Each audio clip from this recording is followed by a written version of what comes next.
بسم الله الرحمن الرحيم. الله ولي الذين آمنوا يخرجهم من الظلمات إلى النور والذين كفروا أولياؤهم الطاغوت يخرجونهم من النور إلى الظلمات أولئك أصحاب النار هم فيها خالدون. مقبروں کی جالیوں پر عرضیاں لٹکی ہوئی، یہ وہ منزل ہے جہاں ہے نیکیاں بھٹکی ہوئی. ان میں لکھا ہے، کیا لکھا ہے؟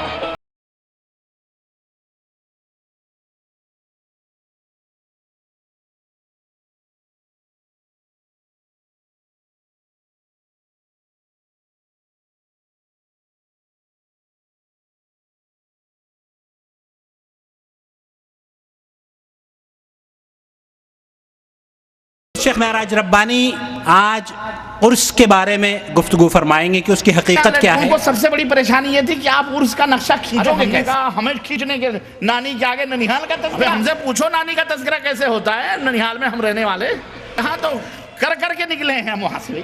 یہ قریب میں ان مجالس کی رونق ہوا کرتے تھے. عرس عاقل صاحب دیوبند کے، ان کو تکلیف ہوتی ہوگی لیکن توبہ کر کے آ گئے ہیں ادھر. نواز کے چاہنے والوں کا یہ ہجوم اپنے خواجہ کے قدموں میں سلام عقیدت پیش کرنے کے لیے جا رہا ہے.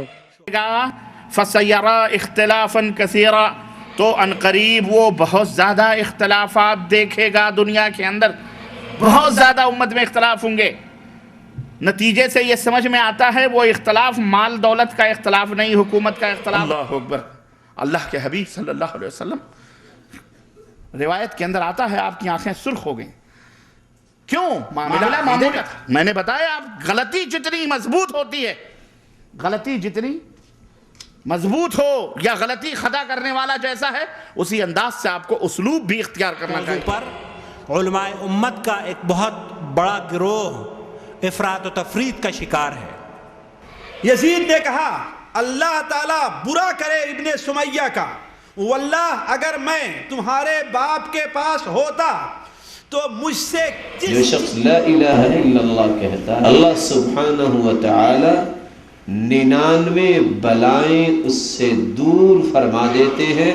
خاص طور پر مملکت ان کی شان میں گستاخی کرے، اس کو ہم برداشت نہیں کریں گے. فقہ کا یہ مسئلہ ہے کہ عورت کو پراپرٹی میں، وراثت میں، زمین میں، بلڈنگ میں کوئی حصہ نہیں ملتا. اس کو کوئی حق نہیں ہے مطالبہ کرنے کا. روح 3 نفسوں سے جڑا ہوا رہتا ہے. انسان جب سو جاتا ہے تو نفس کی 3 قسمیں ہو جاتی ہیں. شیخ عبدالواحد آوان اہل جدہ کے لیے الحمدللہ کسی تعارف کے پاس رسول اللہ صلی اللہ علیہ وسلم کا کوئی فیصلہ آ گیا، رسول اللہ صلی اللہ علیہ وسلم کا کوئی ضابط آ گیا، رسول اللہ صلی اللہ علیہ وسلم کا کوئی قانون آ گیا، رسول اللہ صلی اللہ علیہ وسلم کی کوئی سنت آ گئی، رسول اللہ صلی اللہ علیہ وسلم کا طریقہ آ گیا. پھر وہ نبی صلی اللہ علیہ وسلم کے حکم کو نہ مانے، پھر نبی صلی اللہ علیہ وسلم کے قانون کو نہ مانے، پھر وہ نبی صلی اللہ علیہ وسلم کے فیصلہ کو نہ مانے کہ نتیجہ کیا ہوگا؟ اللہ کہتا ہے ان پر کوئی نہ کوئی فتنہ آ جائے.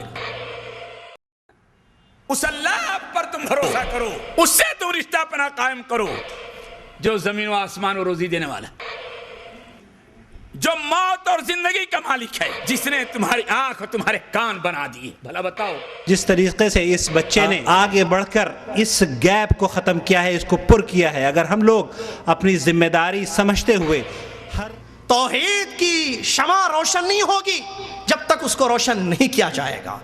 توحید کی طرف بلانے والوں کی ضرورت ہے، سنتوں کی اہمیت بتانے والوں کی ضرورت ہے، منہج سلف صالحین دکھانے والوں کی ضرورت ہے. اس طرح کے پروگرامز تیار کیے جا رہے ہیں جن سے صرف دھوکہ دینا، دھوکہ دے کر لوگوں کا انٹرٹینمنٹ کرنا، ان کو ہنسانا، لافٹر چیلنج کے نام سے، یا کوئی ہے مجھے ہنسائے، یا موور اینڈ شیکرز، اس طرح کے بلف ماسٹر. یہ ایسے من افقہ الناس مع الصبی. اللہ کے رسول صلی اللہ علیہ وسلم بچوں کے ساتھ بڑے ہی خوش مزاج تھے. آپ نے فرمایا من یشتری هذا العبد بدرہم، اس عبد کو کون شخص ہے جو خریدے گا؟ اور مولانا انجم انصاری بھی جماعت کے ان شعراء میں ان کا شمار ہوتا ہے جنہوں نے قرآن و سنت کی نشر و اشاعت میں اشعار کہے۔ الہی سب تجھے رب کریم کہتے ہیں، الہی سب تجھے رب کریم کہتے ہیں، تجھی کو مالک عرش عظیم کہتے ہیں۔ ہماری زندگی کیا ایسی گزر رہی ہے؟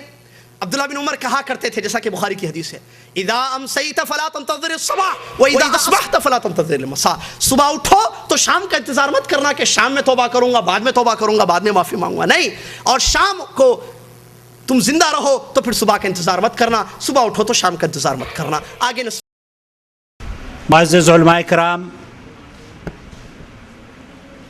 فضیلت شیخ قاری احمد دین صاحب سے درخواست ہے کہ براہ کرم تشریف لے آئیں۔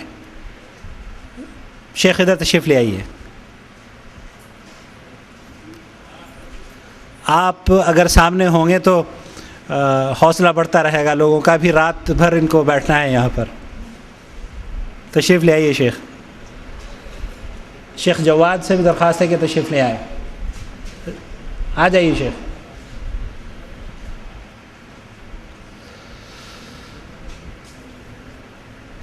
معزز علماء کرام، بزرگوں، دوستوں اور قابل احترام دینی ماؤں اور بہنوں، السلام علیکم ورحمۃ اللہ وبرکاتہ۔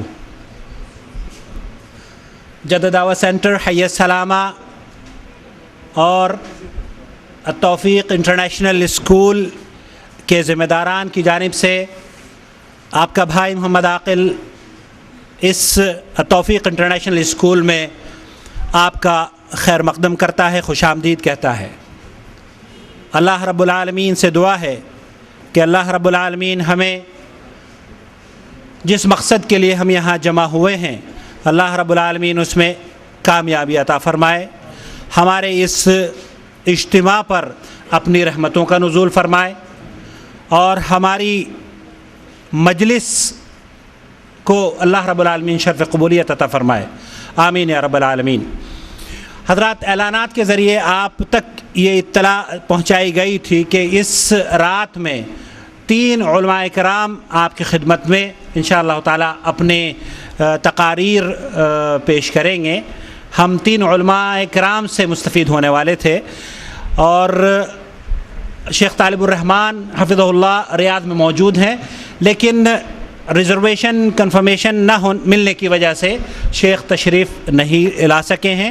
انشاءاللہ تعالی شیخ جب اگلے ہفتے یا ان کو ریزرویشن اگر مل گئی تب انشاءاللہ ان سے مستفید ہوں گے۔ آج ہمارے یہاں الحمدللہ اس مجلس میں 2 علماء کرام جن کی تقریر ہم لوگوں نے سنی ہے وہ تشریف فرما ہے۔ پہلی تقریر فضیلت شیخ قاری صہیب صاحب کی ہوگی، اس کے بعد الحمدللہ شیخ توصیف الرحمن صاحب تشریف رکھتے ہیں، ان کی صہیب صاحب سے درخواست کر رہا ہوں کہ تشریف لائیں اور اپنے خطاب کا آغاز فرمائیں۔ فلیتفضل فضیلت شیخ۔ الحمدللہ رب العالمین، الصلاة والسلام على أشرف الأنبياء وسيد المرسلين وعلى آله وصحبه أجمعين، أما بعد، أعوذ بالله من الشيطان الرجيم، وما خلقت الجن والإنس إلا ليعبدون، ما أريد منهم من رزق وما أريد أن يطعمون، إن الله هو الرزاق ذو القوة المتين۔ لائق صد احترام معزز سامعین کرام، خالق و مالک اللہ سبحانہ و تعالی انسانیت کی تخلیق کا مقصد بیان کر رہے ہیں. انسانیت کی تخلیق کا مقصد اللہ کی عبادت ہے.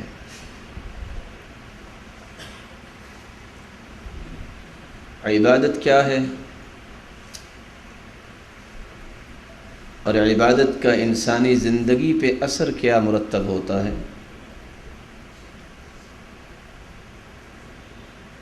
آج ہم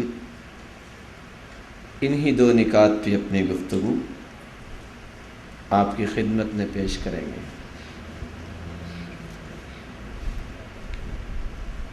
العبادہ یعبد یعبد سے مصدر ہے اور عبادت کا مطلب احکام شریعت کو بجا لانا،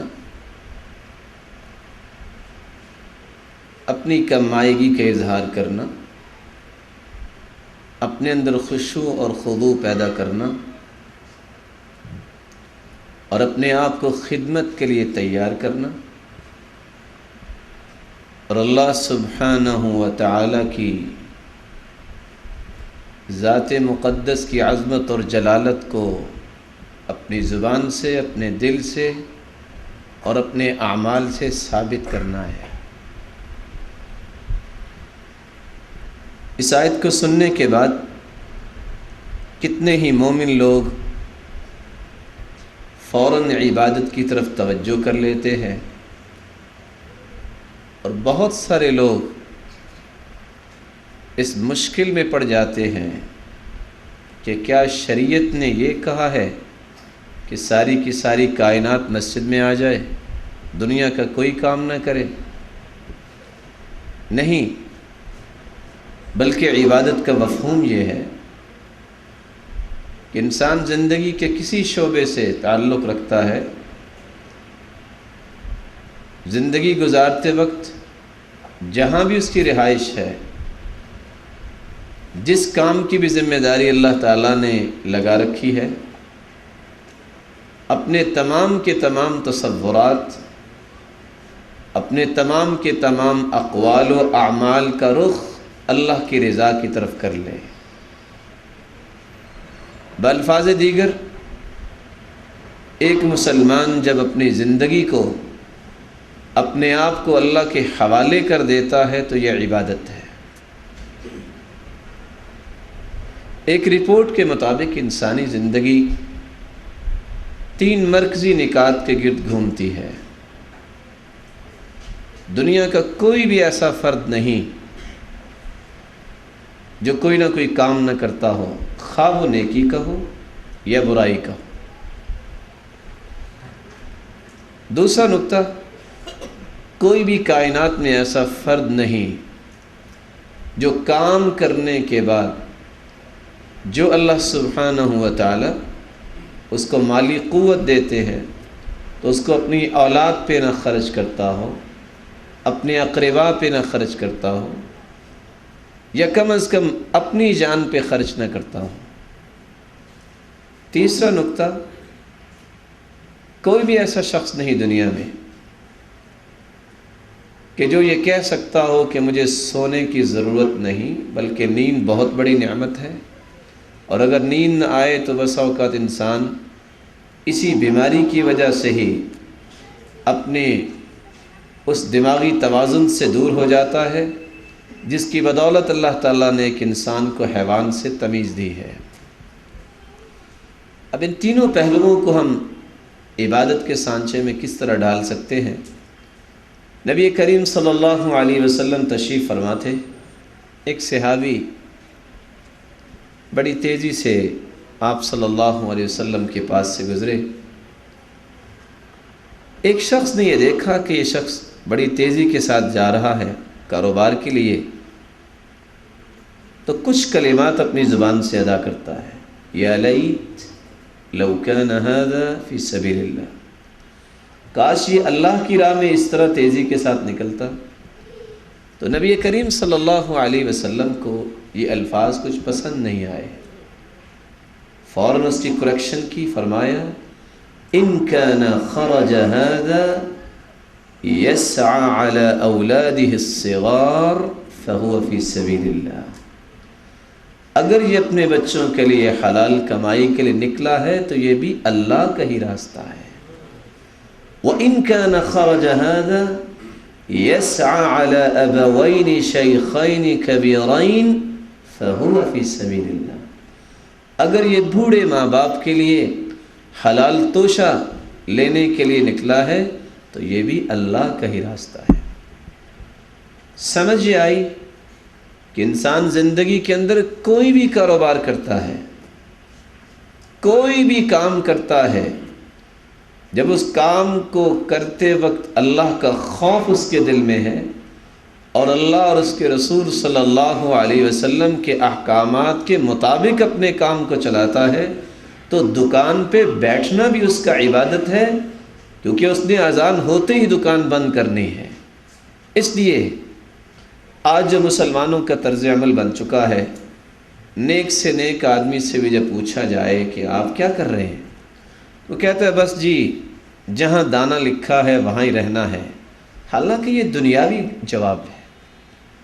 اگر وہ اس جواب کے بدلے یہ کہہ دے کہ اللہ سبحانہ و تعالیٰ نے میری ذمہ داری اس جگہ لگائی ہے کہ تو دین کی خدمت یہاں رہ کے کر، یا اگر وہ تجارت کرتا ہے تو یہ بھی کہہ سکتا ہے کہ میں تو اللہ کے رسول صلی اللہ علیہ وسلم کی سنت ہے تجارت، میں اس سنت کو اختیار کیے ہوئے ہوں اور یہ ذمہ داری میں یہاں ادا کر رہا ہوں۔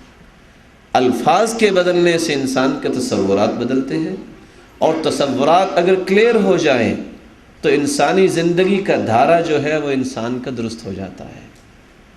ایک وقت تھا کہ جب گھر سے ایک شخص روانہ ہوتا، آج تو شاید یہ باتیں کتابوں میں لکھی ہوئی ملتی ہیں، شاید کہ اللہ کرے ایسے گھرانے موجود ہوں جن میں یہ بات دیکھی جا سکے کہ ایک عورت اپنے خامد کو جب الوداع کہنا چاہتی تو دروازے تک آتی۔ آج تو وہ دعا بھی یاد نہیں ہے ایک مسلمان کو کہ الوداع کرتے وقت دعا کون سی پڑھنی چاہیے، دروازے پہ کھڑا کر کے کہا کرتی تھی ایاک وکسب الحرام فإنا نصبر على الجوع والضر ولا نصبر على النار، دیکھنا حرام سے بچ جانا، میں اور میرے بچے بھوک برداشت کر سکتے ہیں، تکلیف دنیا میں برداشت کر سکتے ہیں، لیکن کل قیامت کو آگ برداشت نہیں کر سکیں گے۔ ما ارى هذه الكلمات المضيئة، کتنے پیارے کلمات ہیں، لیکن آج اگر دروازے پہ پہنچ کر بیوی اگر کچھ کہنا چاہتی ہے تو ایک فٹ لمبی لسٹ تو آپ کو دے گی کہ یہ چیزیں ختم ہو چکی ہیں، یہ واپسی پہ لیتے آئیے گا۔ امن الحلال ام من الحرام، اس کو اس سے کوئی سروکار نہیں ہے کہ تم حلال مال سے لے کے آؤ یا حرام مال سے لے کے آؤ، اس کو تو یہ چیزیں چاہیے۔ تصورات جب سے بدلے ہیں انسان کے، مسلمان کے، اس کے اعمال میں تبدیلی آئی ہے۔ جب اعمال میں تبدیلی آئی ہے تو اللہ سبحانہ و تعالیٰ کی رحمت کیسے نازل ہو۔ تو بات یہ کر رہے تھے، یہ ایک پہلو ہے انسانی زندگی کا جس کو آپ عبادت بنا سکتے ہیں جب اللہ اور اس کے رسول کے احکامات کے مطابق اس پہلو کو گزارے۔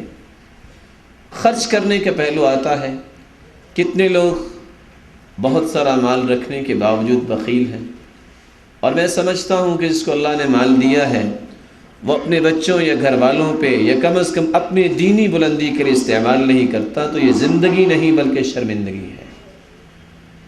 حالانکہ اللہ کے رسول صلی اللہ علیہ وسلم نے فرمایا ما اطعمت زوجتك فهو لك صدقہ وما اطعمت ولدك فهو لك صدقہ وما اطعمت خادمك فهو لك صدقہ وما اطعمت نفسك فهو لك صدقہ وفي رواية أخرى وهو يحتسبها، تمہاری زندگی اگر اللہ سبحانہ و تعالی نے 90 سال کی بنائی ہے 90 سال کے اندر جو مال بھی تم نے اپنی بیوی پہ خرچ کیا ہے، شرط یہ ہے، ذمہ داری ہے بیوی پہ خرچ کرنا، اس کی جائز ضروریات کو پورا کرنا، یہ واجب ہے، یہ ضروری ہے۔ اور نکاح کے وقت ہم قبول کہہ کے یا قبل تو کہہ کر اس بات کا اقرار کر چکے ہیں کہ اس کا نان و نفقہ ہماری ذمہ داری ہے۔ باوجود ذمہ داری کے جب انسان نیت یہ بنا لے کہ خالق و مالک میں تجھے بھی راضی کرنا چاہتا ہوں، ذمہ داری تو ہے ہی ہے، تو راضی ہو جا۔ 90 سال کے اندر جو تم نے اپنی بیوی پہ خرچ کیا ہے، جو تم نے اپنی اولاد پہ خرچ کیا ہے، جو تم نے اپنے خادم نوکر پہ خرچ کیا ہے، کوئی انسان کسی پہ خرچ کرے نہ کرے اپنے آپ کو تو کچھ نہ کچھ کھلاتا ہے۔ نیت یہ کر کے انسان اگر کھلاتا ہے یا کھاتا ہے کہ اللہ مجھے بھی قوت دے، میں تیرے دین کی بلندی کا سبب بنوں، تیری عبادت میں دل لگاؤں، تو 90 سال میں کروڑوں روپے تم نے اگر اپنی جان پہ، اپنی بیوی پہ، بچوں پہ اور نوکروں پہ خرچ کیے ہیں، کل قیامت کو خالق و مالک اس کو تمہارے نام اعمال میں صدقہ بنا کے لکھ دے گا، اور صدقہ عبادت ہے۔ نبی کریم صلی اللہ علیہ وسلم کا ایک فرمان جو عموماً مسلمان بھولتے ہیں، جس کے نتیجے میں گھروں کے اندر بربادی آتی ہے، وہ کیا ہے؟ مال کو جوڑتے جائیں گے، جائز ضرورت کو بھی پورا کرنے سے گریز کریں گے۔ حالانکہ اللہ کے رسول صلی اللہ علیہ وسلم نے فرمایا، دینار انفقته فی سبیل اللہ ودینار تصدقت به علی مسکین ودینار انفقته فی رقبہ ودینار انفقته علی اہلک۔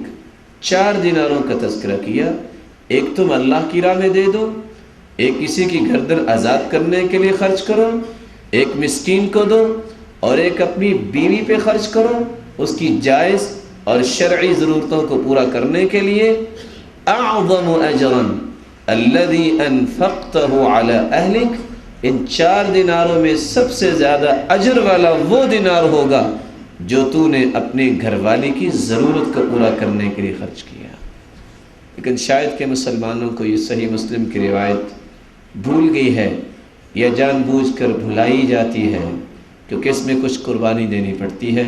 لیکن اللہ سبحانہ و تعالیٰ سے دعا ہے کہ اللہ ہر ایک کو خوشحالی نصیب فرمائے کہ وہ عبادت سمجھ کر خوشی کے ساتھ اس ذمہ داری کو پورا کرے۔ تیسرا اور آخری پہلو، انسان آرام کرتا ہے۔ 24 گھنٹوں میں اگر 8 گھنٹوں میں اس کی ڈویژن کرے، اس کو ڈیوائیڈ کرے، تو آخری پہلو کو بھی ہم عبادت بنا سکتے ہیں جب اللہ اور اس کے رسول کے احکامات کے مطابق ہو۔ انسان نیت کر کے سوتا ہے کہ میں رات کو تہجد پڑھوں گا، سونا تو ہر ایک نے ہے، صرف 2 رکعتیں، زیادہ نہیں۔ اگر انسان پڑھ لیتا ہے تو اللہ اس کا نام غافلوں میں نہیں لکھتے، لیکن نیت یہ کر کے سوئے کہ میں نے تہجد پڑھنی ہے۔ اللہ کے رسول صلی اللہ علیہ وسلم نے فرمایا، جب بندہ مومن نیت کر کے سوتا ہے، صبح اٹھتا ہے کوئی رکعت نہیں پڑھ سکا، لیکن حدیث کے الفاظ سے کتب لہ ما نویٰ، اللہ سبحانہ و تعالی اس کی نیت کے مطابق جو اس نے نیت کی اتنی تہجد اس کے نام اعمال میں لکھوا دیتے ہیں۔ وَكَانَ نَوْمُهُ صَدَقَةً عَلَيْهِ مِن رَبِّهِ عَزَّ وَجَلَّ، اور انسان سویا ہوا ہے صدقہ نہیں کر سکا، جاگنے والے صدقہ بھی کر سکتے ہیں، لیکن اللہ فرماتے ہیں کہ چونکہ میرے بندے نے نیت بڑی اچھی کی تھی، اس لیے اس نیت کا نتیجہ یہ ہے کہ سونا بھی اس کے لیے جو 4 گھنٹے یا 8 گھنٹے آرام کیا ہے، یہ بھی اس کے لیے اس کے نام اعمال میں صدقہ بنا کے لکھ دیا جائے۔ تو میرے معزز اور محترم بھائیوں، انسانی زندگی کے 24 گھنٹوں کو ہم عبادت بنا سکتے ہیں جب اللہ اور اس کے رسول صلی اللہ علیہ وسلم کے حکم کے مطابق اپنی زندگی کو ڈھال لیں اور اپنے آپ کو اللہ کے حوالے کر دیں۔ عبادت جس کی تعریف کرتے ہوئے امام ابن تیمیہ رحمہ اللہ تعالی فرماتے ہیں، اسم جامع لکل ما يحبه اللہ ویرضاہ من الاقوال والاعمال الظاہرة والباطنة، ہر وہ قول ہر وہ عمل جس سے انسان اپنے خالق و مالک کو راضی کرتا ہے وہ عبادت ہے. اور عبادت کی بنیادی طور پر دو قسمیں ہیں، عبادت بالتسخیر و عبادت بالاختیار والتخییر. اللہ سبحانہ و تعالی نے بہت ساری مخلوقات دنیا میں پیدا کی ہے. کتنی ہی مخلوقات ایسی ہیں جن کو عبادت کے لیے مسخر کیا ہوا ہے. نباتات ہیں، حیوانات ہیں، ملائکہ ہیں، اور بقیہ جتنی مخلوقات ہیں سوائے جن اور انسانوں کے باقی ساری کی ساری مخلوق کو اللہ نے عبادت کے لیے مسخر کیا ہوا ہے. تسبح له السماوات السبع والارض ومن فيهن وان من شيء الا يسبح بحمده ولكن لا تفقهون تسبيحهم. ساتوں آسمانوں میں، ساتوں زمینوں میں بسنے والی اللہ کی مخلوق اللہ کی ہی پاکی بیان کرتی ہے، لیکن ان کی تسبیح اور ان کی پاکی بیان کرنے کو تم نہیں سمجھ سکتے، خالق و مالک ہی جانتا ہے. بلکہ قرآن مجید میں اللہ سبحانہ و تعالی تو فرماتے ہیں کہ وہ پرندے الم یروا، کیا یہ نہیں دیکھتے ان پرندوں کو جو آسمانوں میں، جو فضاؤں میں اڑتے ہیں، کبھی پر پھیلاتے ہیں اور کبھی پروں کو بند کرتے ہیں. ان کا ہوا اور فضاؤں میں یہ تیرنا ہی ان کے لیے عبادت ہے، لیکن تم ان کی عبادت کو سمجھ نہیں سکتے. یہ وہ مخلوقات ہیں جن کو اللہ تعالیٰ نے مسخر کیا ہے عبادت کے لیے. جن اور انسان کو اختیار دیا ہے. یہ عبادت جس کے لیے تجھے پیدا کیا گیا ہے، اگر تم نے اس اختیار کو غلط استعمال کیا، عبادت کی طرف توجہ نہ کی، یعنی بالفاظ دیگر اپنے آپ کو اللہ کے حوالے نہ کیا، اپنی منمانی کی اور خواہش نفس کی پیروی کی، اس کے لیے راستہ بھی الگ ہے جو جہنم کا راستہ ہے. اللہ ہم سب کو محفوظ فرمائے. عبادت کی قبولیت کے لیے ہر مسلمان کے علم میں ہونا چاہیے کہ جب تک اللہ کی رضا اور نبی کریم صلی اللہ علیہ وسلم کی سنت کی مطابقت نہ ہو، اس وقت تک کوئی بڑی سے بڑی عبادت بھی قابل قبول نہیں. قرآن مجید میں اللہ سبحانہ و تعالی فرماتے ہیں فَمَنْ كَانَ يَرْجُو لِقَاءَ رَبِّهِ فَلْيَعْمَلْ عَمَلًا صَالِحًا وَلَا يُشْرِكْ بِعِبَادَةِ رَبِّهِ أَحَدًا. جو بھی قولی عبادت، جو بھی فعلی عبادت ہے، اگر کسی بھی عبادت میں اللہ کی رضا کے علاوہ کسی اور کی خوشنودی کو شامل کر لیا تو یہ عبادت ضائع ہو جائے گی، یہ وقت ضائع ہو جائے گا، یہ مال و دولت اپنے ہاتھ سے نکل جائے گا، جس کا کوئی بھی نتیجہ قیامت کو میسر نہیں آئے گا.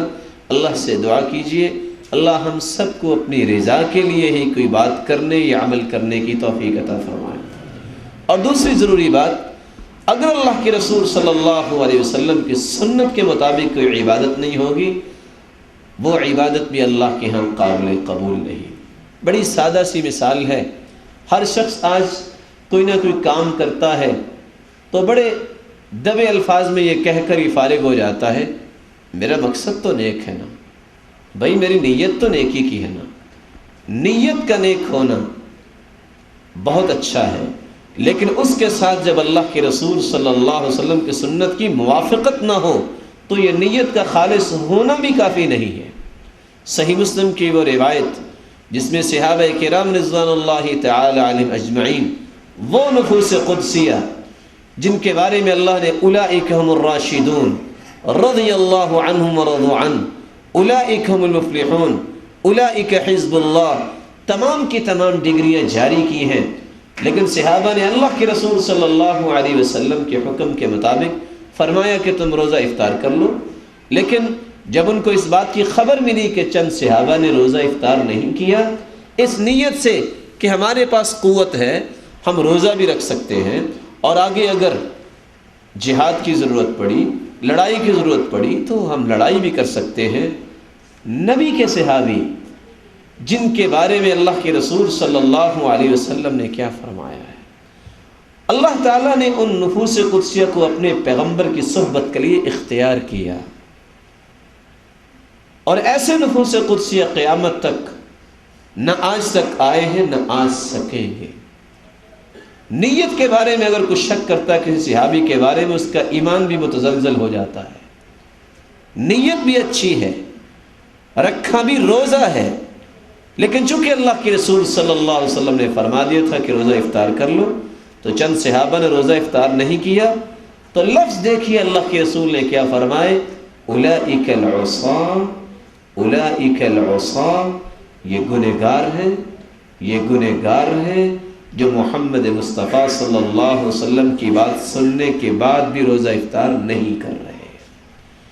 اگر صحابی کے بارے میں اللہ کے رسول صلی اللہ علیہ وسلم نے یہ الفاظ استعمال کیے ہیں تو ذرا ایک لمحے کے لیے سوچئے کون سا ایمان ہے آج ہمارے سینے میں کہ ہم جو چاہے کرتے رہیں اور صرف اتنی بات کہہ کے فارغ ہو جائیں کہ نیت تو نیک تھی یار میں ذکر ہی کر رہا ہوں، دیکھو میں نمازی پڑھ رہا ہوں، میں یہ قربانی کر رہا ہوں، یہ دیکھو میں صدقہ ہی کر رہا ہوں۔ نیت بھی نیک ہو، ارادہ بھی اچھا ہو، نیکی کا عمل بھی ہو، اگر اللہ کے رسول صلی اللہ علیہ وسلم نے اس عمل کے بارے میں رہنمائی نہیں فرمائی تو وہ نیکی نہیں ہو سکتی، وہ برائی تو ہو سکتی ہے جس کے بارے میں کل کلاں اس کو خمیازہ بھگتنا پڑے گا۔ اللہ ہم سب کو محفوظ فرمائے۔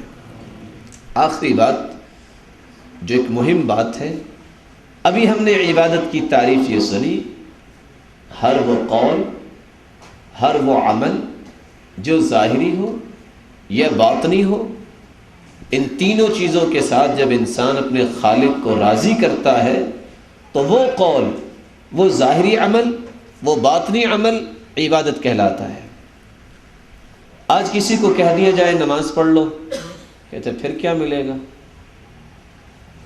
آج کسی کو کہہ دیا جائے کہ میرے بھائی رمضان کا مہینہ ہے تو تراویح پڑھنی چاہیے، روزہ رکھنا چاہیے، کہتا ہے جی دکان کیسے چھوڑیں؟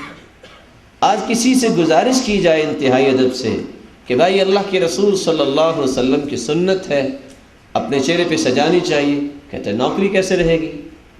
سوال یہ پیدا ہوتا ہے کہ عبادت کا نتیجہ کیا آخرت میں ہی مرتب ہوگا جنت کی شکل میں، یا کہ اللہ نے دنیا میں بھی اس کے لیے کچھ رکھا ہے؟ یہ بہت بڑا اعتراض، بہت بڑا اشکال، بہت بڑا وسوسہ اور بہت بڑا حیلہ انسانیت کے دلوں میں آ چکا ہے، جس غبار کو دور کرنے کی ضرورت ہے۔ ہم چند لمحات میں ان پہلوؤں کو پیش کرنا چاہتے ہیں کہ عبادت میں دل لگانے سے انسان کی دنیا بھی بنتی ہے، آخرت تو بنتی ہی بنتی ہے۔ مثال کے طور پہ آئیے، انسان کی عبادت دل سے شروع ہوتی ہے، نیت کا تعلق دل سے ہے۔ النیت عبارت عن انبعاث القلب، دلی جذبات کا نام نیت ہے۔ ان محل النیت القلب، نیت کا محل بھی انسانی دل ہے، جیسا کہ ابن حجر اسقلانی رحمۃ اللہ علیہ نیت کی حدیث کے تحت فرماتے ہیں، نیت اگر انسان اچھی کر لے، نیکی کی نیت کر لے، دنیا میں اس کو کیا ملتا ہے؟ اور اگر نیت میں تھوڑی سی خرابی آ جائے تو دنیا میں کیا نقصان اٹھانا پڑتا ہے؟ نبی کریم صلی اللہ علیہ وسلم نے فرمایا، اخلص نیتک یکفیک القلیل من العمل، نیت اگر تمہاری خالص ہے، اللہ کو راضی کرنے والی نیت ہے، مسلمانوں کی خیر خواہی کی نیت ہے، معمولی سا عمل بھی دنیا کے اندر ہر کامیابی کی نوید تمہیں سنائے گا، اور کل قیامت کو تو کامیابی ملنی ہی ملنی ہے۔ نبی کریم صلی اللہ علیہ وسلم نے فرمایا، اور یہ بات سننے سے پہلے اپنے ذہن میں یہ بات بٹھانی چاہیے، کاروباری اپنے کاروباری حساب و کتاب میں لگا رہتا ہے، اور مومن وہ کاروباری حسابات میں نہیں پڑتا، وہ دیکھتا ہے کہ میں قیامت کے دن کس طرح کامیاب ہو سکتا ہوں، دنیا میں کون سے ایسے اعمال ہیں جو مجھے راحت پہنچا دیں، اور اس راحت کے بعد ابدی راحت کے لیے میں کون سا قدم اٹھا رہا ہوں۔ نبی کریم صلی اللہ علیہ وسلم نے فرمایا، بینما رجل یمشی بطریق اذ وجد غصن شوک فأخره فشکر اللہ له وفی روایت اخرى فغفر له وفی روایت ثالثہ فادخل الجنہ. ایک شخص جا رہا تھا، کانٹے نظر آئے، دل میں خیال آیا کسی مسلمان کو نقصان ہوگا، تکلیف ہوگی، ارادہ کیا، نیت کی، اور نیت و ارادے کا مطلب یہ ہوتا ہے کہ انسان پھر پیش قدمی بھی کرتا ہے. کانٹے اٹھا کے سائڈ پہ کر دیے. اللہ سبحانہ و تعالیٰ نے اس ارادے اور نیت اور اس عمل میں اتنی برکت ڈالی، اتنا اچھا لگا کہ اس معمولی سے کام کی وجہ سے خالق و مالک نے اس کے گناہوں کو بھی معاف کر دیا اور اس کو جنت میں داخلہ دے دیا. نیت اگر انسان کی خالص ہو جائے، ارادہ اچھا ہو جائے، تو سب سے پہلا فائدہ جس کو ملتا ہے، خالق و مالک اس کے اس دنیاوی کام میں برکت ڈال دیتے ہیں اور اس کام کو باعث طمانینت بنا دیتے ہیں. انسان دن رات کام کرتا رہے، انسان کے اندر تھکاوٹ بھی آتی ہے، لیکن اگر انسان کی نیت اللہ کو راضی کرنا ہے پھر تھکاوٹ نہیں ہوگی، پھر بھوک نہیں ستائے گی. اور یہ تجربات ہے. ابن القیم رحمۃ اللہ علیہ نے اس کے بارے میں جو کلام کی ہے، کچھ مثالیں دے کر، جب انسان اپنے ہدف پہ لگا رہتا ہے، اپنے ٹارگٹ کو ہٹ کرنے پہ لگا رہتا ہے، وہ کیا ہے؟ اللہ کو راضی کرنا، پھر انسان کو نہ تو دنیا کا کوئی غم اثر کرتا ہے، نہ اس پہ بھوک اثر انداز ہوتی ہے. دیکھیے موسیٰ علیہ السلام کو اللہ کے پاس گیا، فَتَمَّ مِيقَاتُهُ 40 لَيْلَةً، 40 راتیں جو ہیں اللہ سبحانہ و تعالیٰ کے ساتھ ہم کلام ہونے اور اللہ کا پیغام لینے کے لیے گئے. کیا کسی حدیث میں اس بات کا تذکرہ ہے کہ 40 دن انہوں نے کوئی کھانا کھایا؟ اور پھر جب موسیٰ علیہ السلام خضر علیہ السلام کے پاس گئے تو کب جا کے ان کو بھوک لگی ہے؟ کتنا لمبا سفر کیا ہے؟ فلما جاوز المکان. اور صحیح بخاری کی روایت کیا کہتی ہے کہ موسیٰ علیہ السلام لم یجد موسیٰ مسا من النصب حتی جاوز المکان الذي امر به.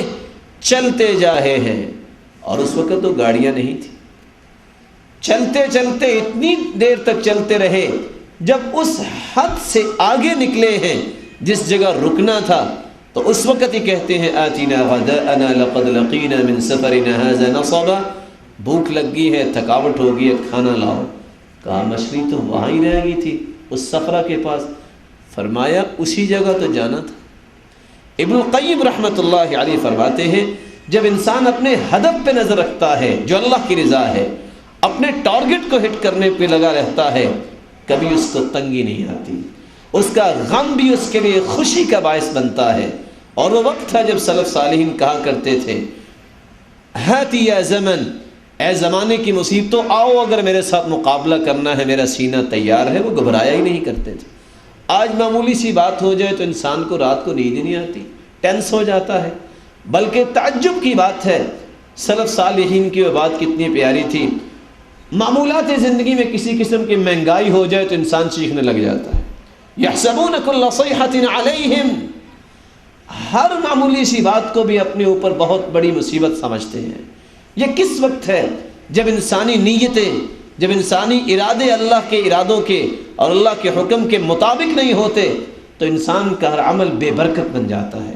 ہر عمل انسان کا جو ہے فرسٹریشن کا شکار کر دیتا ہے، اضطراب قلب اور قلق کا شکار بنتا ہے.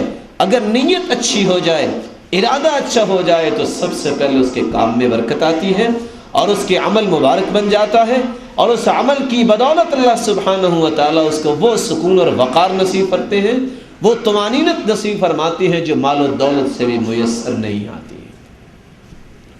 اور اگر نیت اور ارادے میں خلل آ جائے، سورۃ القلم کا وہ قصہ آپ نے پڑھا ہوگا، وہ باغ والوں کا قصہ. کیا بیٹھ کے ارادے کر رہے ہیں؟ اللہ يدخلنها اليوم علیکم مسکین وغدوا علی حرد قادرین. لو بھی صبح کو باغ میں کسی مسکین کو نہیں آنے دینا. نیت کی، ارادہ کیا، ابھی تو باغ میں پہنچے ہی نہیں تھے وہ. ابھی تو انہوں نے کسی مسکین کو واپس کیا ہی نہیں ہے، لیکن باغ تک پہنچ سکے. فَأَصْبَحَتْ كَالصَّرِيمِ، ان کے اس غلط ارادے کی وجہ سے، غلط نیت کی وجہ سے اللہ سبحانہ و تعالیٰ نے پورے کے پورے باغ جس کا شہرہ تھا اس زمانے میں اس کو خاک میں ملا دیا. اس لیے میرے بھائیوں، آج سے اور اس سے پہلے بھی ہم نے یہ کام کیا ہوگا، آج پھر ہم یہ ارادہ کریں اللہ ہمیں نیکی کی توفیق عطا فرما. اور اللہ کے رسول صلی اللہ علیہ وسلم نے فرمایا تھا ان من الناس ناسا جعلہ اللہ مفاتیح للخیر مغالق للشر، لوگوں میں کچھ لوگ ایسے ہیں جن کو اللہ خیر کی چابی بناتا ہے اور برائی کا تالا بناتا ہے. وَإِنَّ مِنَ النَّاسِ نَاسًا جَعَلَهُ اللَّهُ مَفَاتِيحَ لِلشَّرِّ مَغَالِيقَ لِلْخَيْرِ، اور کچھ ایسے بد نصیب ہوتے ہیں جو ہر برائی کے لیے تو چابی بنتے ہیں اور ہر نیکی کو روکنے کا سبب بنتے ہیں. فَطُوبَى لِمَنْ جَعَلَ اللَّهُ مَفَاتِيحَ لِلْخَيْرِ عَلَى يَدَيْهِ، سعادت مندی تو اس کے لیے ہے جس کو اللہ نے خیر کی چابی بنایا ہے. نماز کی دعوت وہ دے رہا ہے اور بھلائی کی دعوت وہ دے رہا ہے، ہر نیکی کے لیے پیش قدمی کرتا ہے. کسی کو زبان سے کہتا ہے، کسی کو لکھ کر کہتا ہے، کسی کے پاس پیغام پہنچاتا ہے، کسی کو کال کر کے کہتا ہے بھائی آج ایک درس ہو رہا ہے، بھائی آؤ نماز کا وقت ہو گیا ہے، بھائی آؤ دین کی بات کر لیں. ہر نیکی کے لیے چابی بننے کی جو کوشش کرتا ہے سعادت مند وہ ہے. اللہ ہمارے اندر بھی یہ صلاحیت پیدا فرمائے. اور فرمایا وَوَيْلٌ لِمَنْ جَعَلَ اللَّهُ مَغَالِيقَ لِلْخَيْرِ عَلَى يَدَيْهِ، اور ہلاکت ہے، جہنم کی وادی ویل ہے اس شخص کے لیے جو نیکی کے لیے تالا بنتا ہے. اللہ ہم سب کو صراط مستقیم پر گامزن فرمائے. نیت کے بعد انسان کا قولی جو عمل ہے وہ بھی عبادت ہے، جس کو ہم قولی عبادت کہتے ہیں. کیا زبان سے اچھی بات کہنے کا زندگی میں کچھ فائدہ نہیں؟ آج پوری کی پوری کائنات کا اگر سروے کر لیں تو دنیا میں کوئی ایسا شخص اپنی زبان سے کہتا ہوا نظر کم ہی آتا ہے کہ میں بالکل صحت مند ہوں. کسی نہ کسی کو کوئی نہ کوئی مرض لاحق ہے، جسمانی نہیں تو روحانی مرض. ہر شخص. آج کسی سے ہم گزارش اگر کر دیں کہ بھائی یہ تو آپ نے سنا ہوا ہے افضل الذکر لا الہ الا اللہ، لا الہ الا اللہ افضل ذکر ہے، آپ کثرت سے یہ پڑھا کریں، تو وہ جواب میں کیا کہتا ہے؟ لو میرے گھر میں پریشانیاں اتنی ہیں، رات کو نیند نہیں آتی، غم میں نہ ڈھالوں، تم کہتے ہو لا الہ الا اللہ پڑھو. اس بندہ مومن سے یہ پوچھئے کہ یہ بات سننے کے بعد تمہیں شک کی گنجائش کیوں پیدا ہوئی جب یہ بتا دیا گیا ہے کہ یہ اللہ کے رسول کا فرمان ہے اور یہ بات بڑے توجہ سے سننے والی ہے. اور چونکہ ہمارا یہ عقیدہ ہے، ہمارا یہ ایمان ہے، جو محمد مصطفیٰ صلی اللہ علیہ وسلم نے فرما دیا ہے وہ سچ ہے. اور ہمارے اعمال باطل ہو سکتے ہیں، ہماری رائے باطل ہو سکتی ہے، محمد مصطفیٰ کی زبان جو ہے وہ سچ کے علاوہ کچھ نہیں بولا کرتی. فرمایا ان قول لا الہ الا اللہ تدفع عن قائلها 99 بلاء ادناها الہم.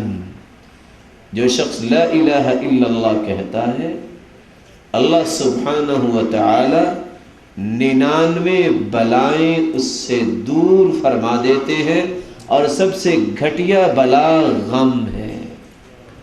جس کا مطلب یہ نکلا کہ اگر سب سے گھٹیا بلا غم ہے، تو ویسے آپ سے پوچھنا چاہوں گا انسان کارڈیالوجی میں کیوں جاتا ہے؟ غم کی وجہ سے یا خوشی کی وجہ سے؟ غم کی وجہ سے. اور سب سے بھاری بیماری کون سی سمجھی جاتی ہے؟ اس کو ہارٹ پرابلم ہو گئی ہے. اگر قلبی بیماری، غم جو ہے یہ ادنا بیماری ہے جس کو اللہ دور فرماتے ہیں بلا ہے، تو 98 تو غم سے بھی بڑی بلائیں اللہ ٹالتے ہیں کہ نہیں ٹالتے؟ کاش کہ ہمیں یقین ہو جائے. اگر کسی سے گزارش کی جاتی ہے کہ آپ لا حول ولا قوت الا باللہ پڑھا کریں، کہتے ہیں کمال ہے مولوی صاحب، میرے گھر میں کھانے کو کچھ نہیں، میں پوچھ رہا ہوں کو میرے ساتھ کو تعاون کریں کہ میں کسی نوکری پہ لگ جاؤں، آپ کہہ رہے ہیں لا حول ولا قوت الا باللہ پڑھیں، اور 101 بیماریاں مجھے چمٹی ہوئی ہیں، میں کیا کروں؟ بچے ہیں تو وہ میرے بیمار ہیں، بیوی ہے تو وہ بیمار ہے۔ اللہ کے رسول صلی اللہ علیہ وسلم نے فرمایا من قال لا حول ولا قوة الا باللہ كان دواؤه 99 داء ایسرها الہم، جو ایک مرتبہ لا حول ولا قوة الا باللہ پڑھتا ہے، صحیح الجامع کی روایت ہے، اللہ کے رسول صلی اللہ علیہ وسلم نے فرمایا تم ایک بیماری کی بات کر رہے ہو، اللہ 99 بیماریاں دور فرما دیتے ہیں۔ یہ دوا ہے، کہنا دوا ہو۔ اور سب سے گھٹیا بیماری کا جو دل کی بیماری ہے اس کا علاج لا الہ الا اللہ ہے۔ 98 تو اس سے بھی بڑی بیماریاں اللہ دور کر دیتے ہیں۔ کاش کہ ہمیں یقین آ جائے۔ کیا کریں جی، ہمارا بیٹا تو جیل میں پھنسا ہوا ہے، پکڑا گیا ہے، دشمن نے اس کے ساتھ یہ کیا ہے۔ ابو مالک اشجعی رضی اللہ تعالی عنہ کا قصہ، وَإِن كَانَ فِي هَذِهِ الْقِصَّةِ مَقَالًا عِنْدَ الْبَعْضِ، اگر اس کو دیکھا جائے تو کیا سمجھ آتی ہے؟ اللہ کے رسول کے پاس تشریف لائے، یا رسول اللہ صلی اللہ علیہ وسلم ان ابنی اسرہ العدو وجزعت امہ، میرے بیٹے کو دشمن لے گیا ہے، ماں رو رہی ہے، کیا کروں؟ دشمن کے پیچھے گھوڑے بھجوانا چاہتا ہوں کہ میرا بیٹا چھڑا لائے۔ کہا جاؤ خود بھی اور اپنی بیوی کو کہو لا حول ولا قوت الا باللہ پڑھے۔ واپس گھر لوٹے، بیوی نے کہا ہاں، دشمن کے پیچھے پھر اللہ کے رسول نے کسی گھوڑ سواروں کو بھیجا؟ کہا نہیں، ایک نسخہ دیا ہے۔ کون سا نسخہ؟ لا حول ولا قوت الا باللہ۔ کیا ہوا؟ اللہ سبحانہ و تعالیٰ کی مدد کیسے نازل ہوئی؟ دونوں نے پڑھنا شروع کیا، بیٹا اکیلا نہیں آیا، فاستاق غنم، دشمن کی بکریاں بھی ہانک کر گھر لے آیا۔ آج ہمارے اندر یقین نہیں ہے۔ آج ایک شخص کہتا ہے کہ میرے پاس اولاد نہیں ہے، کیا کروں؟ میرے پاس مال نہیں ہے۔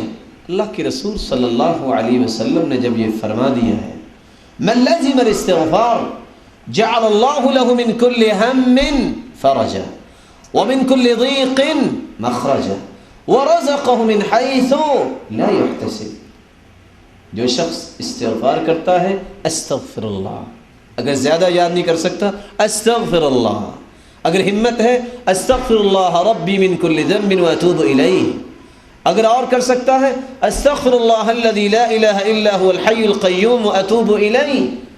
جو اس کو کثرت سے پڑھتا ہے اللہ ہر مصیبت کو خوشیوں میں بدل دیتے ہیں، ہر تنگی کو آسانیوں میں بدل دیتے ہیں، اور جہاں سے گمان نہیں ہوتا وہاں سے اللہ رزق دیتے ہیں۔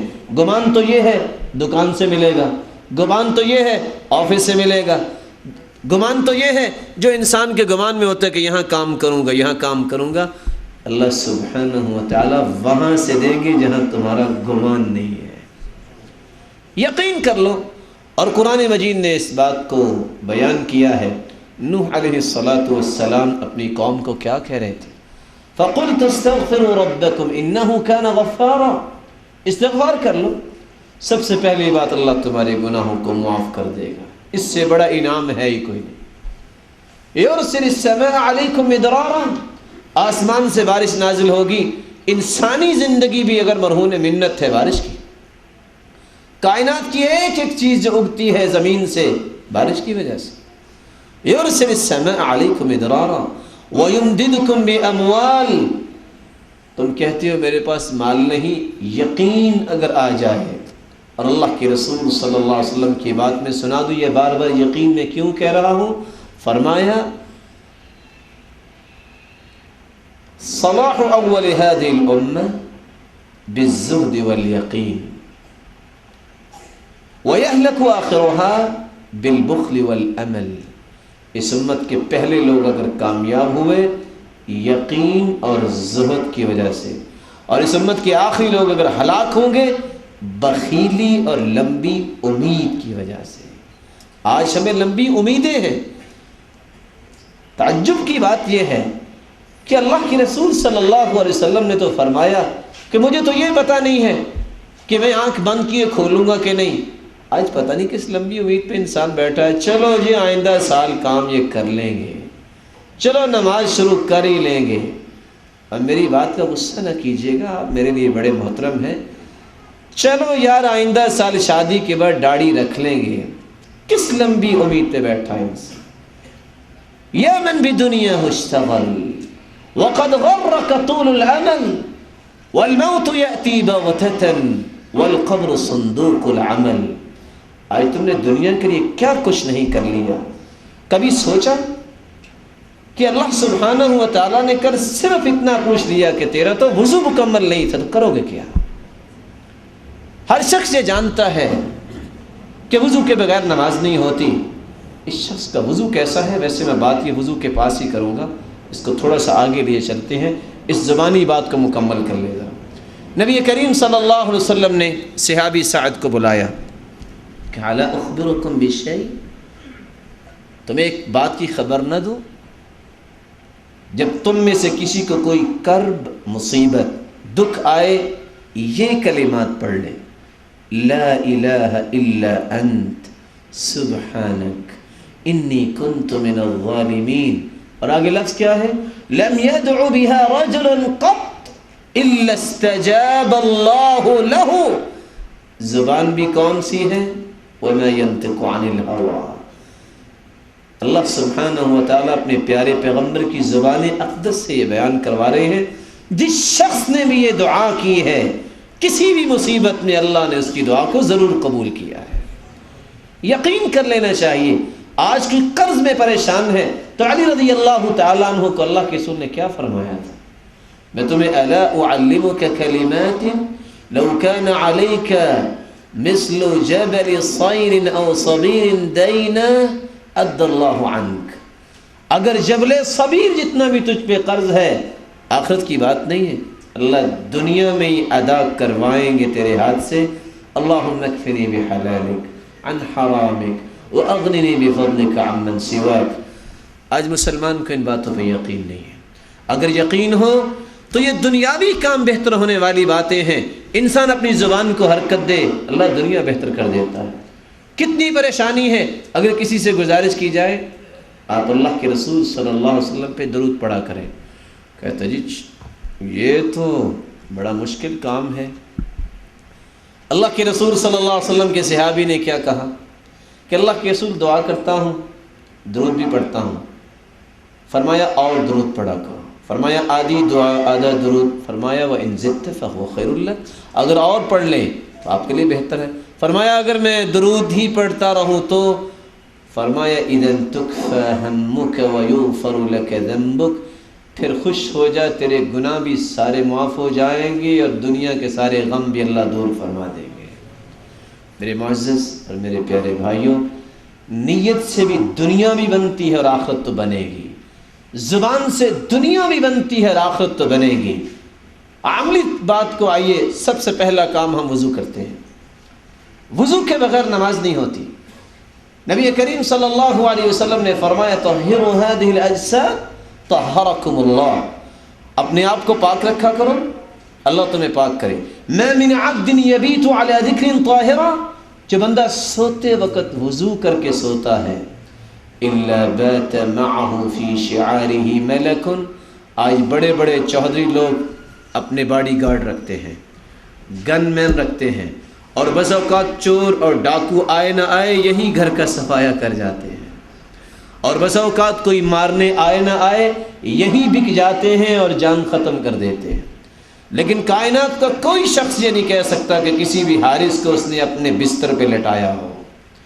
لیکن جو شخص وضو کر کے سوتا ہے, اللہ کے رسول صلی اللہ علیہ وسلم فرماتے ہیں کہ اللہ کی طرف سے ایک نگران فرشتہ بات فی شعارہ ملک, رات گزارتا ہے تو اس کے شعار میں بستر میں, اور کیا کرتا ہے؟ لا ينقلب ساعة من الليل الا قال اللهم اغفر لعبدك فانه بات طاهرا. یہ تو سویا ہوا ہے, رات کی کوئی گھڑی ایسی نہیں ہوتی فرشتہ دعا کرتا ہے خالق و مالک یہ تیرا بندہ وضو کر کے سویا ہے, اس کے گناہوں کو معاف کر دے. نگرانی بھی. اور تعجب کی بات ہے کسی عالم نے کیا خوب لکھا ہے کہ آج ایک شخص کہتا ہے میں رات کو اٹھا تو سفید آدمی ایک کھڑا ہوا تھا, میں ڈر کے اندر چلا گیا, واپس آیا تو نظر نہیں آیا. ضروری وہ چور ہی ہوگا؟ یہ نہیں آپ کہہ سکتے کہ وہ اللہ کی طرف سے فرشتہ بھی ہو سکتا ہے جو آپ کی نگرانی کے لیے آیا ہوا ہو. جب اللہ کے رسول صلی اللہ علیہ وسلم نے کہہ دیا ہے تو سچ ہے, وہ فرشتہ آتا ہے. اللہ سبحانہ و تعالیٰ اپنے بندہ مومن کی نگرانی کرواتا ہے, اس کی حفاظت کا بندوبست فرماتے ہیں.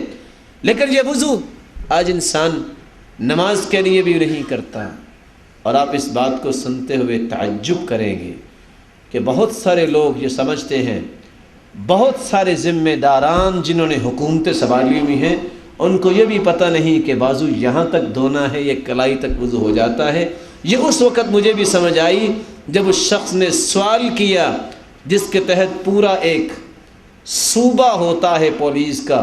کہتے جی جناب یہاں تک بازو دھونے سے وضو نہیں ہو جاتا؟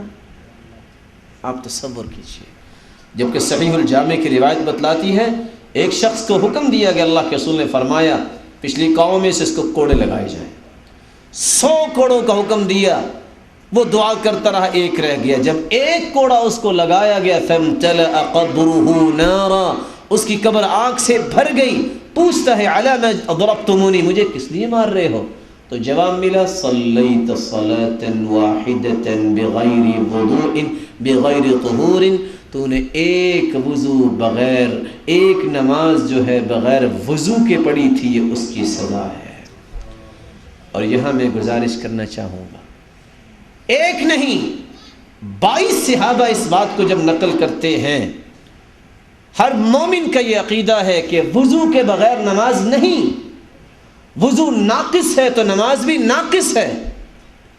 میں ان بھائیوں سے, ان اپنے محترم اور محتشم اور مکرم بھائیوں سے یہ کہنا چاہوں گا, جب 22 صحابہ اس بات کو نقل کرتے ہیں, جب اللہ کے رسول اپنے چہرہ انور کو دھوتے, ثم اخذ کفا من ماء, ایک چلو پانی کا لیتے, فادخلہ تحت حنکی, اپنی ٹھوڑی کے نیچے پانی کو داخل کرتے, ثم خلل بها لحیتہ, اور اپنی داڑھی مبارک کا خلال کرتے. جن بھائیوں کو بھول ہو گئی ہے, جنہوں نے اس سنت کو پسند نہیں کیا, مجھے بتائیں وہ خلال کرتے ہیں؟ وہ اعمال جو وضو میں علماء بیان کرتے ہیں شروع سے لے کے آخر تک اگر بالتفصیل بیان کریں تو وہ 19 اعمال جو ان میں اگر ایک خلال داڑھی کا نہیں کیا اس نے, کیا اس کا وضو مکمل ہے؟ کس زندگی کو ہم گزار رہے ہیں, ہم کس انداز سے اپنے آپ کو دھوکہ دے رہے ہیں. اگر وضو مکمل نہیں تو کس یقین پہ اپنی نمازیں پڑھتا جا رہا ہے کہ نماز میری مکمل ہوگی؟ اور مجھے وہ بات بھی یاد آئی, کچھ جھٹکی باتیں بھی انسان کو سمجھا دیتی ہیں. دنیا میں جس نے ایک بیٹی کا نکاح دینا ہونا تو سب سے پہلے اس کی نظر چہرے پہ پڑتی ہے, یہ خوبصورت ہے کہ نہیں, یہ میرے معیار کے مطابق ہے نہیں. ترمذی کی روایت کو اگر صحیح مان لیا جائے, اگرچہ علماء نے اس میں بھی کلام کی ہے کہ قیامت کو 72 حوریں ملیں گی, بھلا بتائیے ایک بیٹی کا نکاح جس نے دینا ہو وہ تو چہرہ دیکھے, جس نے کل قیامت کو 72 دینی ہے وہ بغیر چہرہ دیکھے دے دے گا؟ کس طرح ہم لمبی امیدوں میں پڑے ہیں اور کیا سوچ کے ہم اپنی زندگی کو گزار رہے ہیں, کن کن حالات سے ہم گزر رہے ہیں. اور پھر ہماری خواہشیں بھی ہیں, جب سو کے اٹھتے ہیں تو آرام سے کہہ دیتے ہیں کہ میں جنت الفردوس میں بیٹھا ہوا تھا. تصل الذنوب الى الذنوب وترتجي درج الجنان وفوز نيل العابد انسيت ربك حين اخرج آدم منها الى الدنيا بذنب واحد.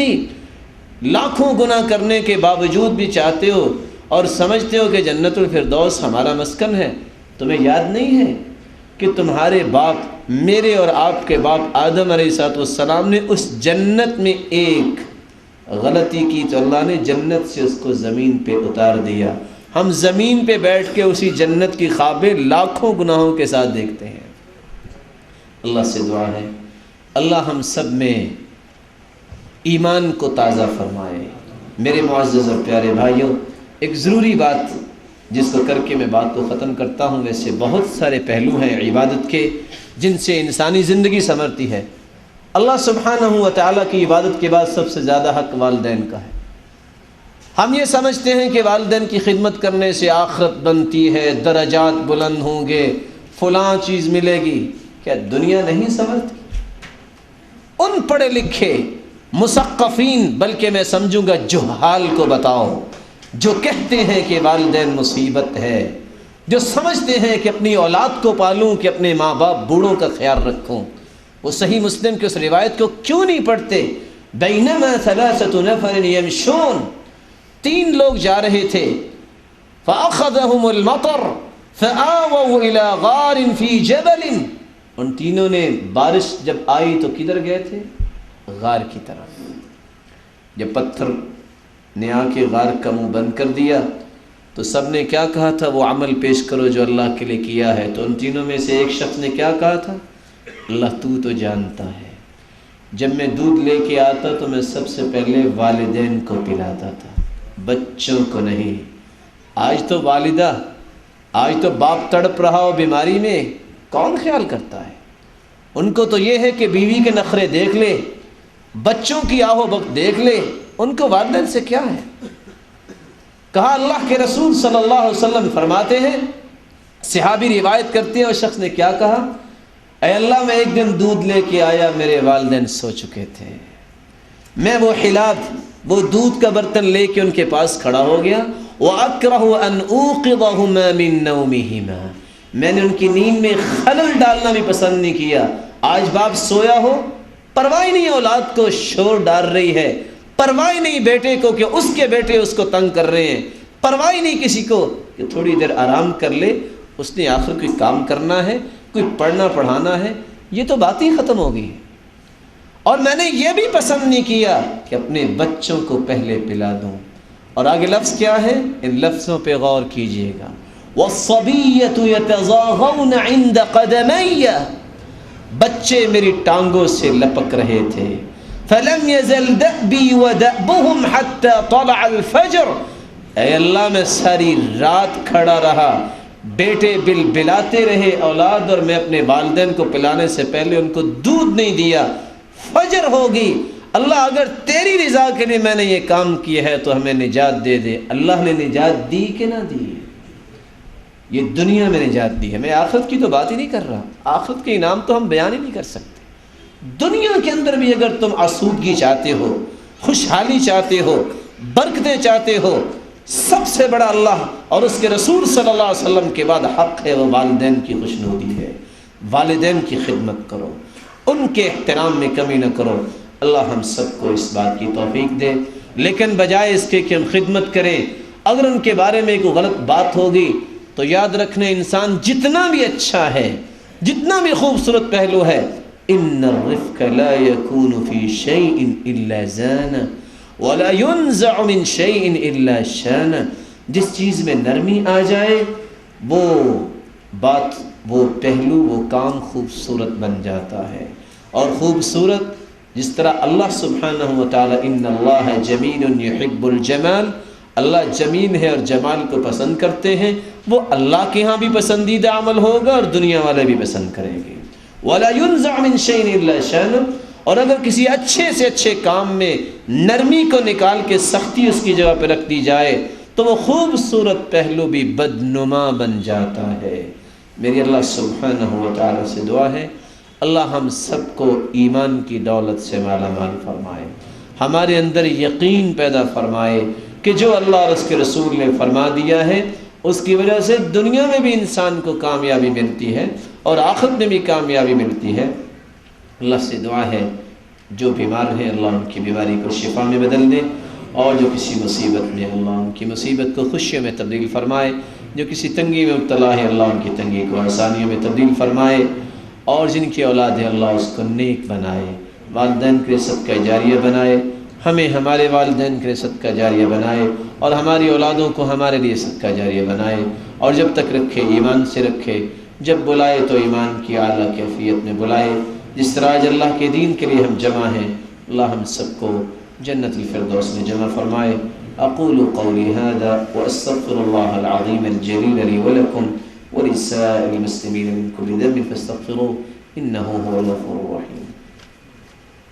یہ نشست صاحب السمو الملکی امیر خالد الفیصل آل سعود حفظ اللہ گورنر مکۃ المکرمہ کی زیر نگرانی جدہ دعوت سینٹر حی السلامہ کے تعاون سے منعقد ہوئی ہے. I tell you that at the end of the day you will go home with all your sins forgiven. اسلام کہتے ہیں سلام علیک سأستغفر لك ربی انہو کان بی حفیا.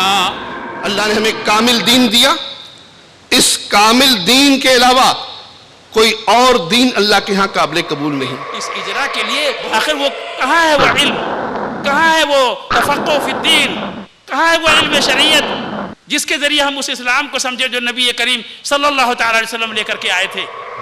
مجھے کیا پتا کہ یا علی مدد اور یا اللہ مدد میں کیا فرق ہے، نہیں جانتا تھا میں. اور جب میں نے تقلید کے پردے کو توڑا اور زنگار اتار دیا تو مجھے رسول کا معنی بھی اس وقت سمجھ موجود ہے کہ رسول اللہ صلی اللہ علیہ وسلم نے فرمایا کہ جب انسان کو قبر میں دفن کر دیا جاتا ہے تو قبر اس کو ایک مرتبہ ضرور دباتی ہے. قبروں کے اندر کرامات دکھاتے ہیں، کسی کو اولاد دیتے ہیں، کسی کو رزق دیتے ہیں، کسی کی مشکل ڈالتے ہیں، کسی کے غم دور کرتے ہیں، کسی کو شفا دے دے. توحید کو اپنا لو، اللہ کے پاس کامیاب ہو جاؤ گے. اور دوسرا تملک العرب والعجم. اسے ایک بات ہی نہیں نکل پا رہی ہے اور یہ کیفیت دے کر کے آج سب بڑے خوش ہوئے اور کہا انہا ابنت ابی بکر، یہ ابو بکر کی بیٹی ہے. کیا تم جانتی ہو؟ تو عرض کرنے کا مقصد ہے ہمارے ساتھ ہے ابو بکر، جس طرح اللہ میرے ساتھ ہے اسی طرح اللہ تیرے ساتھ ہے. جس طرح اس وقت اللہ کی مدد میرے ساتھ ہے اسی طرح اللہ کی مدد تیرے ساتھ ہے.